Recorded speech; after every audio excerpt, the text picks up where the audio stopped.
లేదు, ఒక మతం లేదు, ఒక ప్రాంతం లేదు. ఏ జిల్లాలైనా సరే మనకున్న 26 జిల్లాల్లో కూడా కులానికి, మతానికి, ప్రాంతం లేకుండా ఎవరి సమర్థత ప్రతినిధిని పెంపొందించుకుంటే ఈ అభివృద్ధిలో భాగస్వామ్యం కావచ్చని చెప్పేది డాక్యుమెంట్. అది దానికి ఎవరు విమర్శిస్తున్నారని ఎవరన్నా నాకు అనుకుంటే ఇలాగే విమర్శించారు ఆయన.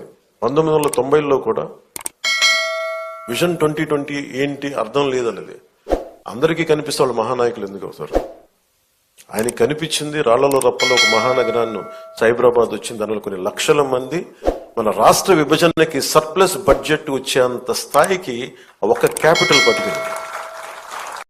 చరిత్రలో మీరు ఒకసారి చూస్తే అభివృద్ధి చేయడం, అక్కడి నుంచి మళ్లీ రావడం, మళ్లీ అభివృద్ధి చేయడం, ఇది ఒక విధంగా చరిత్రలో మనకు పడిన ఇబ్బందులు కూడా ఇవన్నీ కారణాలు.